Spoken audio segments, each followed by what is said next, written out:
sparring and being able to see how good they are and knowing how good Tank is, it's actually going to be my toughest test today. This is very by a landslide. By a landslide. This is a dangerous one for Jake. He needs to do. This is a dangerous fight for Jake. The kid has got balls the size of Manhattan. Davis!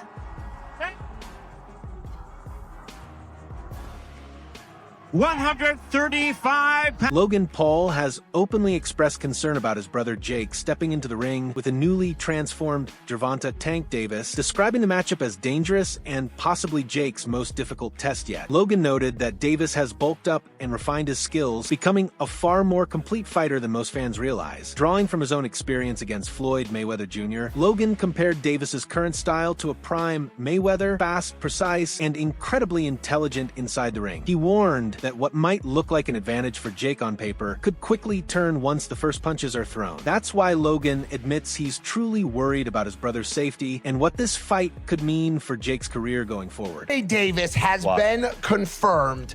Guys, this fight is actually happening. Jake is a plus 155 underdog going into the fight and taking the biggest risk he's ever taken. It's going to be on Netflix. Now, this fight I will watch. This one's crazy. Please give me the weight.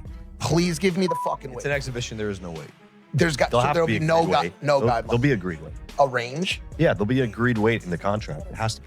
For Jake to come down. Correct. What will it be? It'll probably be 195, maybe 200. Still. Bro, Still. how is that possible? I mean, bro, I did it with Floyd. You guys don't understand. Exhibitions are a real thing now. As long as people are watching, that's the metric. Yes. You know how tall? You know how tall Gervonta is? I think he's like 5'5". Not even.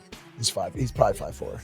Bro, okay, but look, you want to know what's going to happen in that fight? Because I'll tell you too. Tell us. Because I did the same thing. I fought a really crafty, much smaller fighter. His name was Floyd Mayweather. He's a young Floyd. Protege of Floyd. In the prime, in his prime. Yes. Well, close, right? No, Gervonta's, I think he's still in his prime. That's what I'm saying. Yeah, I would. Bro. This is a different fight than you and Floyd. This is very By a landslide. By a landslide. This is a dangerous one for Jake. He needs to do. This is a dangerous fight for Jake. The kid is... Some analysts have begun raising concerns about the weight dynamics surrounding the upcoming clash between Gervonta, Tank Davis, and Jake Paul. Normally competing around 135 pounds and walking around only slightly heavier, Davis is rumored by several commentators to be preparing to enter this fight much bigger, possibly near the 160-pound mark. That kind of weight increase, roughly 25 pounds above his standard division, could significantly reduce the size gap between the two fighters. More importantly, it might boost Davis's power-to-weight ratio, turning this matchup into a far more dangerous encounter for Jake Paul. About with Gervonta Davis, as we know, big exhibition coming up November 14th. We are going to do a live stream watch party for that. I don't know in what way, but we got to make it special. You guys know when I do these watch parties, they are insane. We want to have some guests. We may do a 24-hour. I'm not sure. Leave in the comments what you want to see. But we may be seeing the formulation of a game plan and tactics from this training footage from Gervonta Davis. And I think I may understand the key of what they want to do, how they want to go about it, and why Jake Paul might be in more trouble than I originally thought. What do I mean? The breakdown. Let's go. He is the star of Wade Concept. All right, so Calvin Ford, coach for Gervonta Davis, has been for pretty much since Gervonta started boxing. Sat down with Marcos over at Fight Hub. Shout out to Marcos for the footage, man. He's always killing the game with interviews and everything else. He sat down with Marcos, and they talked about Tank and potentially what he will do after the Jake fight, why he's doing the Jake fight, and what their biggest concerns are, which your biggest concerns end up being what you turn into your biggest weapons. The things you're most concerned about, you look to exploit because that's usually the other person's greatest strength, and behind it's their greatest weakness. So I'm going to take a look at this interview and show you guys why I think Jake might actually be in a little more trouble than I originally thought with this fight, and why I'm going to be more excited to see what Tank brings if the mindset is where I think it is. So how are we with everything, man? How's Tank been? In a good headspace. Showbiz the Adult clarified that Gervonta Tank Davis isn't the undersized lightweight many people think he is. In reality, Davis is compact, muscular, and built for raw power. This physical structure explains how he's able to unleash such explosive force despite being shorter than most of his opponents. Showbiz also highlighted that Tank's natural strength gives him a physical edge even against fighters who appear larger on paper. His exceptional conditioning, balance, and control of distance allow him to land knockout punches with pinpoint accuracy. That's why labeling him as small is misleading. Tank may compete in lighter divisions, but he possesses the physique and punching power of a much bigger athlete. Yield that type of weight. He's a bowling ball. He ain't a little guy, like you guys say. The Tanky Wanky say he's a little guy. But I got more receipts. Do you guys remember what? 2 years ago against Mario Barrios to make 140? He was coming down in weight.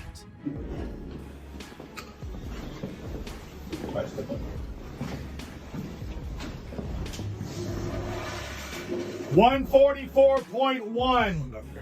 Weighing in at 144 plus. Huh? I even got more receipts for you guys. Remember against Ryan Garcia, right? You saw him stacking on snacky cakes and all kind of Skittles and shit, you know, for the all access with him versus Ryan Garcia. I think this was like episode 2 or something. It was hilarious. But he goes to the store and they have to weigh him. And in that store, he weighs 150 pounds. Okay, thank you. How much I weigh? 154. 154? Yes, sir. All right, weigh me one more time.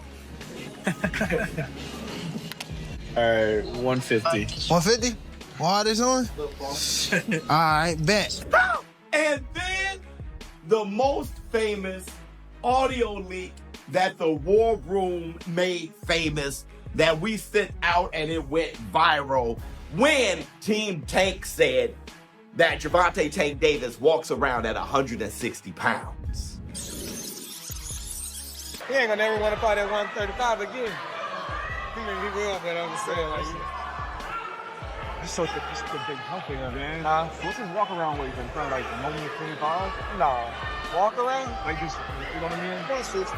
160? Well, British boxer Dave Allen shared a more balanced perspective on the upcoming matchup. He admitted that he never cared much for Jake Paul's previous bouts against Mike Tyson or Julio Cesar Chavez Jr., calling them more publicity stunts than genuine contests. However, Allen believes the fight with Gervonta Tank Davis could be different. He explained that as long as no one gets seriously hurt, it's fine. After all, it's an exhibition meant to entertain fans. Allen acknowledged that while Jake isn't a world-class boxer, his fights spark conversations that ultimately help the sport grow. Fans are curious to see just how far Jake can push himself and how Tank will deal with a much bigger opponent. Thing with Jake Paul, I think he's a good area title level fighter, and that was a good level. Like, and you can be proud of it. Do you know what I mean? Like, it's good. But the Mike Tyson fight I didn't like. The Chavez fight was just farcical because he's 11 years past his best, up 6 weight divisions. But less of a problem because Chavez wasn't in his 50s. Fighting the MMA guys, again, he's fighting people that don't do the same, that they're not even in the same sport. But while they're a bit older, they're still not in the 50s. So all that stuff, I won't really watch any of it. I think I've watched one fight against Tommy Fury, the only professional boxer in and around his prime years, and he got beat. But I think his area title level, I think he works really hard. I think he trains hard. And I don't think he's a bad fighter at all. I don't think he's a good fighter, but he's not a bad fighter. For his experience, he's not bad at all. But Gervonta Davis is a lightweight. So, by all means, if they make a few quid and nobody gets hurt, then great. But I certainly wouldn't be paying a penny to watch it. I think it's just absolutely ridiculous, farcical. Who wants to watch an exhibition? Gervonta Davis is in his prime years. Why is he wasting his time? Why is he having a rematch with the fella he got a draw with? Why is he not fighting?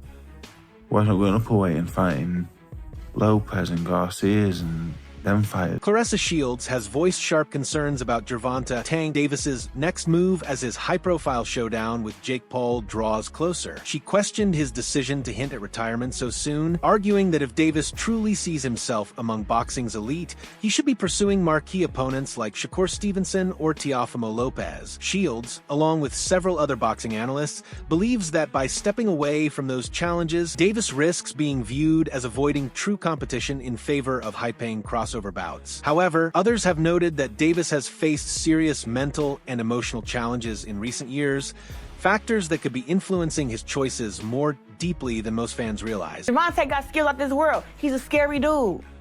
He's scary. Ain't no way he said he's supposed to come back and get Shakur, Devin, Ryan, Teofimo, whoop all these. Now he like, I'm about to retire after I fight Jay. No, I don't let nobody talk about me like that. The way that Shakur disrespect him, the way that Devin talked to him, the way that Ryan, he already knocked out Ryan. The way that these dudes be talking, he supposed to come back and get them. He the man, right? He where everybody say is the best. I ain't leaving no food on the table. When I'm done boxing, I'm whooping all these girls.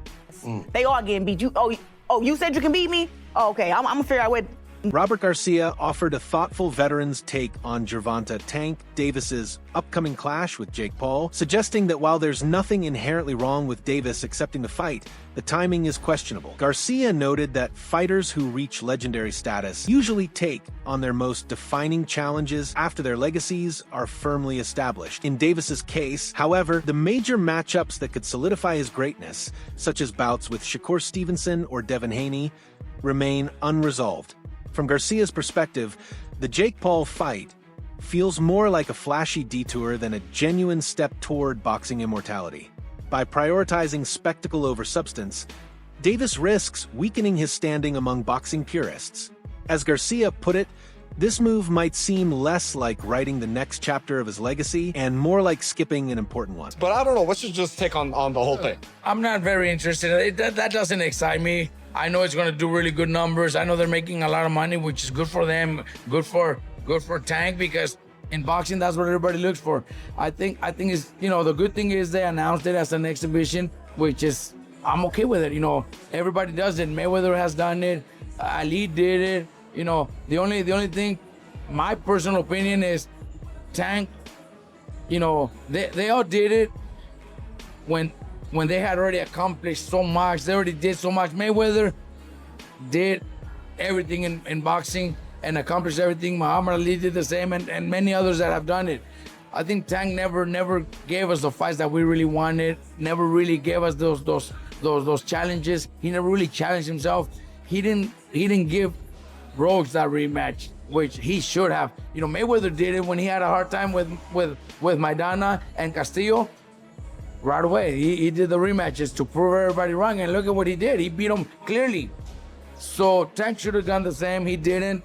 That I could criticize, but then at the end also, if you're making 30 to 50 million, I don't even know what he's making to fight, to have an exhibition against just Jake Paul, I would have had, I would do the same. No one would say no to that. If I had one of my fighters get an offer to fight a big celebrity, a big YouTuber for $20-30 million, I would probably do the same. So I don't blame him. It's boxing. At the end of his career, 20 years from now, nobody's gonna care how many. Meanwhile, Charleston White dismissed Jake Paul's boxing career as nothing more than an entertainment package to look like the real thing.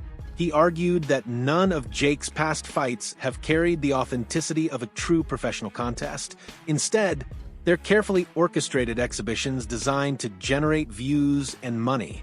According to White, Jake has yet to face a legitimate top-tier boxer who could truly challenge his skill, stamina, and ring IQ. Charleston's comments echo the frustration of many boxing purists who feel Jake is using the sport as a marketing platform rather than treating it as a serious craft. He believes that if Jake ever steps into the ring with Gervonta Tank Davis, the gap in experience and ability would be undeniable. Davis's elite training, sharp reflexes, and years of facing world champions would expose the limits of Jake's game. In White's view, popularity might sell fights, but it doesn't build legends.